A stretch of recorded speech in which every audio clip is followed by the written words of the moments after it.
82, mucho antes de venirme, más de casi 12 años antes de venirme, yo conozco, me siento como estoy con ustedes, con José María Figueres, pero por una razón, porque le descubro que está participando en una estafa minera como un hecho grave, gravísimo en Costa Rica. Inventaron una mina inexistente en Palmares de Costa Rica y vendieron certificados de inversión. ¿A quién vendieron esos certificados? A pastores cristianos. ¿Cuánto le sacaron? Más de 10 millones de dólares. Pero el asunto en el 82 no termina ahí, sino que cuando los pastores cristianos llegan a cobrarle a José María los réditos y le dicen, mire, yo a usted le di $700,000 y ¿dónde están las ganancias? Entonces José María comenzó a decirle a esos pastores cristianos de los Estados Unidos, no de Costa Rica, o sea, fueron muy timados. Mire, estamos en una etapa del cobro de unos bonos de la República de Weimar, emitidos en 1930 en Alemania, antes de la Segunda Guerra Mundial. Y si los cobramos vamos a obtener 300 millones de dólares y cuando hagamos eso le vamos a devolver el dinero. ¿Qué pasó? Ni devolvieron el dinero. El negocio de los bonos, y lo digo con toda honestidad personal, yo lo hice fracasar porque publiqué lo que estaba pasando y además de eso, el negocio de los bonos era otra locura, honestamente, de José María. ¿Por qué? Porque los bonos habían sido robados a la comunidad judía en Alemania. Los bonos, cuando tomaron el poder, los nazis se los quitaron a los judíos y después, cuando entran los rusos a Berlín, aparecen en manos de los rusos y después en una mafia en Nueva York y después, como por obra y arte de magia, aparecen en Costa Rica y José María le dice al presidente de esa época, Luis Alberto Monge, cóbreme esto. ¿Ya? Al presidente de la República, el negocio es de 300 millones de dólares. Obviamente Luis Alberto Monge no... En 1982. Yo tengo particularmente una duda, Lafitte, porque usted nos está detallando el caso y usted nos está contando que pilla prácticamente al expresidente, o el que llegó a ser años después presidente de Costa Rica, No, José María Figueres. 12 años después. 12 años después llega a ser presidente, o sea, lo pilla en una estafa. Pero ¿qué generó, digamos, todos estos reportajes que usted publicó? Entiendo que trabajó usted en La Nación en esa época, bueno, porque prácticamente era un delito. Eso lo que provocó es que uno de los hombres involucrados en eso me demanda, pide una indemnización de $1 millón, ¿ya?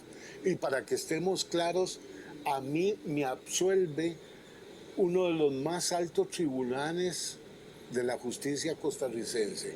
Me absuelve por decir y escribir verdad. Por eso es que yo no tengo ningún temor de hablar de esto o recordar esto, porque a mí ya me juzgaron con las mismas pruebas que yo usé para denunciar lo que estaba pasando. Ahora, hay un hecho que olvidé, un hecho muy grave de la personalidad de José María Figueres, ¿ya? ¿Cuál? Que el socio en esa estafa minera y los socios en esa venta ilusoria de bonos eran dos prófugos de los Estados Unidos, condenados. Esos eran sus socios y él lo sabe, yo lo sé, yo lo supe, él lo supo, y por eso es que lamentablemente José María es de lo menos que habla, porque aquí fue plenamente pillado. Ahora, Lafitte, o sea, tal vez si nos puede explicar un poco, ¿usted logra probar eso? Buenas noches.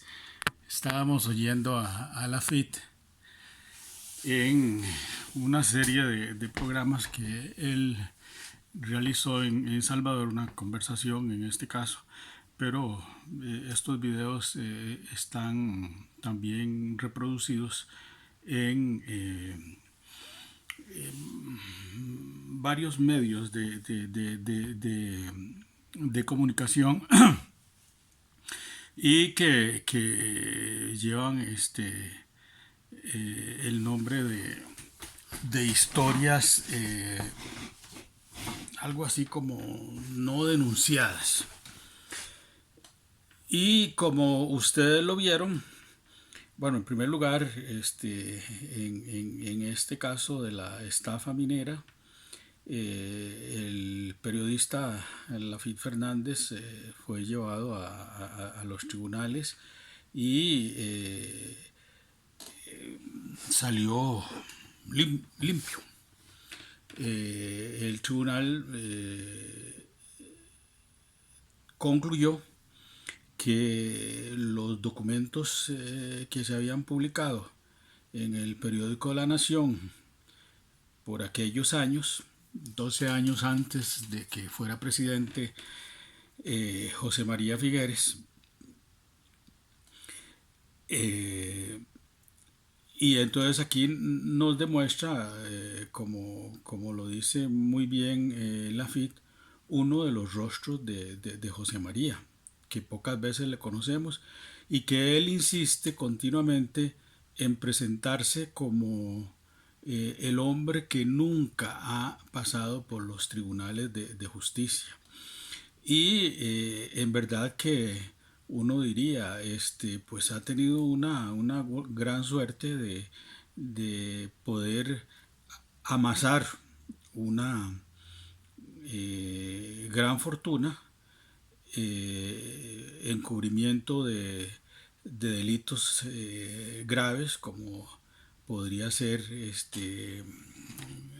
el asesinato el ajusticiamiento de José Joaquín Orozco, alias Chemis, el caso de la estafa minera, el caso Alcatel,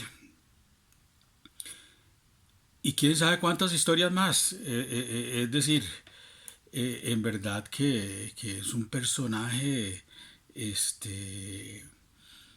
que cuando yo conversaba con Lafit y todo este material era el que iba a aparecer en el libro que se iba a publicar sobre ese tema, nos demuestra en realidad la calidad de presidente de la República que tuvimos.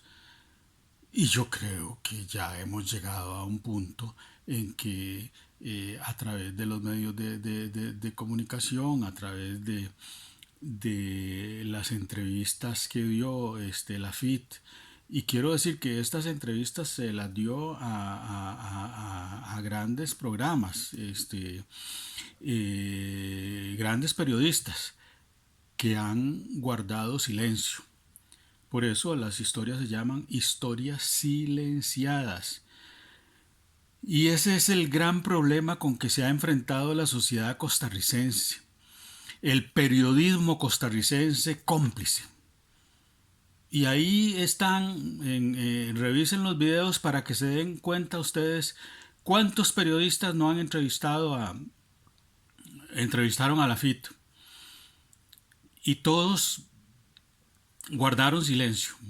Por temor, porque saben que, por ejemplo, Lafit tuvo que exilarse.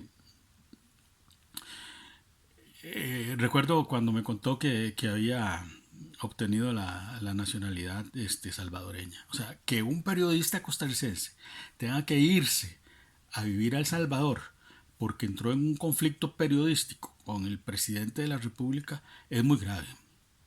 Eso es lo que está pasando en sociedades como México, en sociedades autoritarias.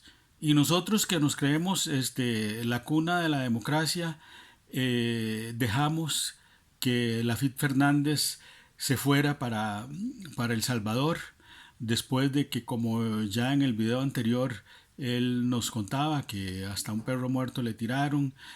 Personalmente me contó la historia de cuando lo siguieron en el automóvil y hubo balas que lanzaron, y cuando llevó el automóvil a la OIJ y el OIJ no hizo el procedimiento correcto para introducir el automóvil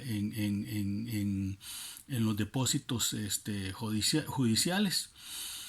Muy grave lo que viene pasando en este país. Es tiempo de que paremos esto. No podemos darle el poder a José María. Vea, un periodista que trabajó para La Nación. Detrás de eso, una media docena de periodistas que lo han entrevistado, incluida una que trabaja hoy día en Canal 13, y guardan silencio, se quedan con la información y no hacen esto que estoy haciendo yo, comunicándoselo a ustedes, porque veo con gran preocupación cuando me entero de toda esta corrupción de alto nivel, de miles de millones de dólares, cuando veo que son estafas internacionales. Entonces, ¿en manos de quién vamos a poner el país? Les pregunto yo a ustedes. No podemos poner el país de nuevo en manos de José María Figueres. Sería un acto de absoluta irresponsabilidad. Y que en paz descanse Lafitte, porque él quería que todo este material lo tuviésemos a la mano para esta elección. De hecho, ya él se había radicado en Costa Rica, vivía tranquilamente escribiendo este libro. Digamos que en algunas versiones aparece como historias encadenadas, ¿verdad? Historias calladas. Esa es nuestra clase política. Esos son esos viajes de 24 horas.